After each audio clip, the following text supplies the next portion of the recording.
Nos encontramos acá con el doctor Joel Espinosa Layo, el cual en esta ocasión será nuestro entrevistado. Bueno, el tema a tratar es la tradición autoritaria en el Perú. Hemos tenido conveniente hacerle unas cuantas interrogantes.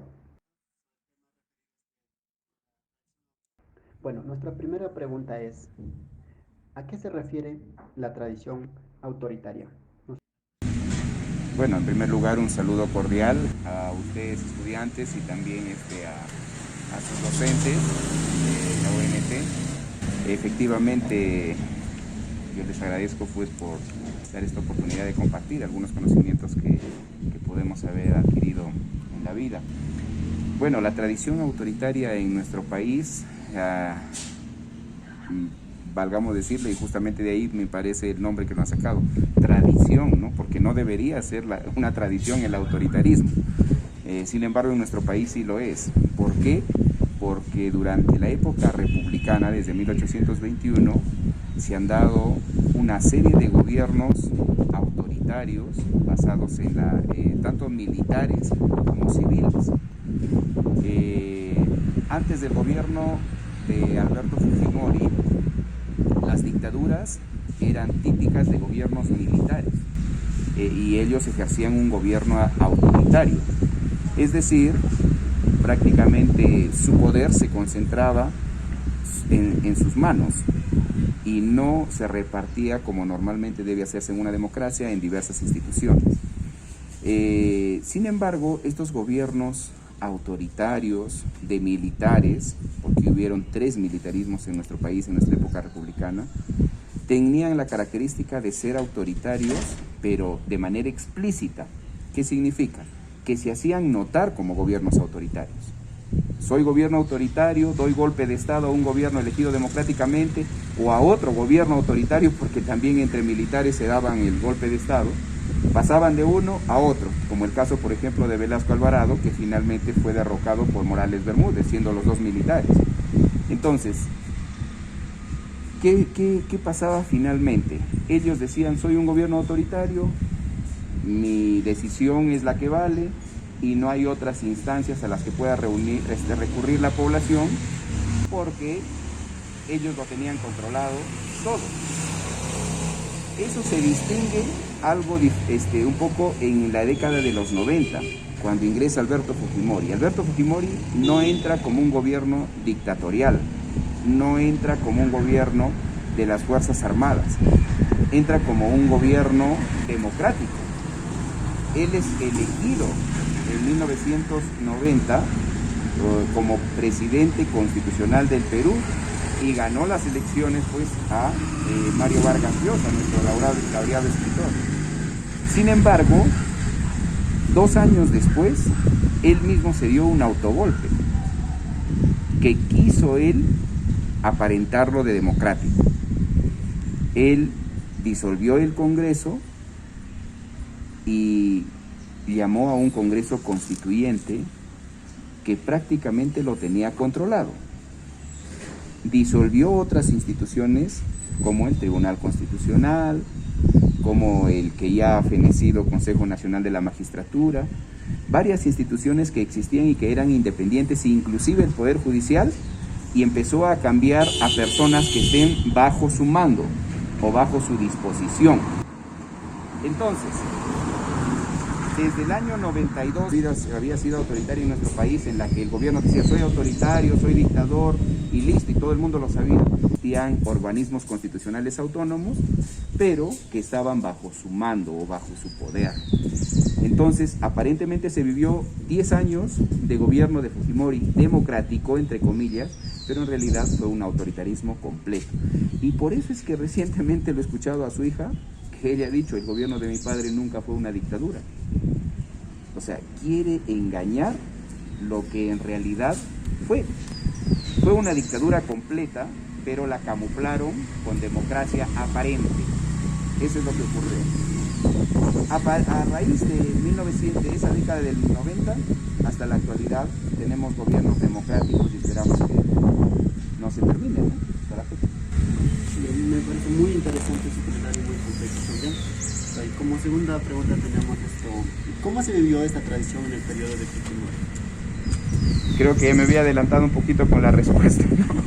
Efectivamente, como les he dicho, fue un autoritarismo camuflado, mientras que los anteriores autoritarismos, antes de Fujimori, eran explícitos.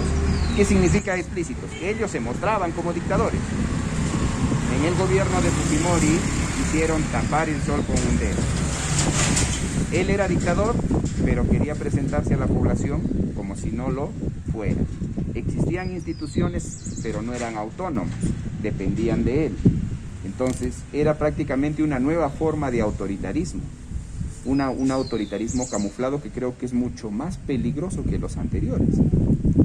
Y es más, parece que a ese tipo de modus operandi, de quehacer político, están acostumbrados esta familia Fujimori, porque Keiko Fujimori en el 2016 quiso hacer prácticamente lo mismo, pero desde el Congreso. Empezó a minar el trabajo del Ejecutivo, que estaba con Pedro Pablo Kuczynski, quiso copar el Poder Judicial a través del Consejo Nacional de la Magistratura, y ahí han salido muchos actos de corrupción, ¿no? Pues con los famosos cuellos blancos, que todavía están en investigación. Esa es la misma forma que operó Fujimori con su autoritarismo en la década del 90, pero la diferencia es que él era gobierno, y ahora no ha podido Keiko porque no ha sido gobierno, solamente tenía mayoría en el Congreso. Entonces, eso es lo que lo distingue, ¿no?, al rasgo del autoritarismo en la época de los 90. Como tercera pregunta, ¿en esta época existe mayor violación de los derechos humanos? Miren, el Perú ha tenido mucha tradición en cuanto a violación de derechos humanos. Desde que llegaron los españoles acá, ustedes saben que había 11 millones de pobladores en el Perú, 11 millones. Estamos hablando de 1532, cuando llegaron los españoles acá. En 1552, que se empiezan a instaurar acá en el Perú ya el periodo colonial, hasta 1700, estamos hablando de un promedio de 200 años, de los 11 millones de indígenas que habían, cuando llegaron los españoles, quedaron solamente 2. 9 millones fueron exterminados, donde en las mitas de trabajadores en las haciendas. Entonces, ahí había violaciones de derechos humanos. De ahí ha sido una tradición, más bien también la violación de derechos humanos. Pero en la época de Fujimori pasa algo particular, en la década de los 90. Primero, ya estábamos nosotros metidos como país en este oscurantismo que había originado Sendero Luminoso y el MRTA, que eran movimientos subversivos, ¿no? Estos movimientos se habían apoderado de parte del país, y el Estado peruano, en ese afán de querer reprimirlos, asesinó a mucha gente inocente. Y eso no lo digo yo, lo dice la Comisión de la Verdad y la Reconciliación. Ahí había violación de derechos humanos. O sea, la gente no estaba sometida solamente por Sendero Luminoso y el MRTA, o sea, estos grupos terroristas, sino también estaba sometida por el Estado mismo y el ejército. Los que pagaron el pato fue la población en esos años de oscurantismo terrorista. Cuando entra Fujimori, él establece grupos paramilitares como el Grupo Colina, que empiezan a hacer lo mismo que había hecho el comando Rodrigo Franco en la época de Alan García. ¿En qué consistían? Había jóvenes que solamente tenían pensamiento, por ejemplo, así medio marxista, y porque tenían ese pensamiento los acusaban de terroristas, como los estudiantes de la Cantuta, por ejemplo. Los sacaron del aula y nunca más los volvieron a encontrar. Los desaparecieron. Entonces, esa es violación de derechos humanos. Una clara muestra que hizo el gobierno de Fujimori, y por esos motivos él está condenado. Segundo, las esterilizaciones forzadas a las mujeres. La mujer iba a un determinado lugar, por ejemplo a un hospital, a hacerse un tratamiento y salía esterilizada, sin saberlo. Supuestamente, ¿cuál era el objetivo de Fujimori? Reducir la cantidad de natalidad en nuestro país, que haya menos nacimientos, pero lamentablemente estaban yendo contra un derecho de las mujeres, que es decidir si quiero o no quiero ser esterilizada. Entonces, es otra violación contra los derechos humanos. Entonces, En el gobierno de Fujimori, que era aparentemente democrático, como les digo, y en un gobierno democrático no deben violarse los derechos humanos, pero lamentablemente existían esos grupos encargados de esa violación sistemática de derechos humanos. Desapariciones forzadas, esterilizaciones, arremetieron contra muchos políticos que eran contrarios al régimen de Fujimori, los desaparecían. Entonces, es lo típico de un gobierno dictatorial, sino que con la fachada de democrático. Sí hubo violación de derechos humanos y es más, Fujimori sabemos que está condenado por eso. Ahora, y por eso también no procede su indulto. ¿Se acuerdan que PPK lo dio el indulto hace 2 años, 3 años atrás? Y después el Poder Judicial dijo no vale ese indulto. ¿Por qué? Uno, porque no estaba enfermo, como decían los informes, y dos, porque él está condenado por crímenes de lesa humanidad, o sea, violación de derechos humanos, y por ese motivo no procede el indulto humanitario. Ahora ha dicho su hija que en estas elecciones que lo va a indultar si él la gana. No procedería por varios motivos. Primero, porque es su hija. Y un hijo, cuando es funcionario público, no puede estar ofreciendo beneficios personales para su familia. Y segundo, por la violación de derechos humanos que ya les había mencionado.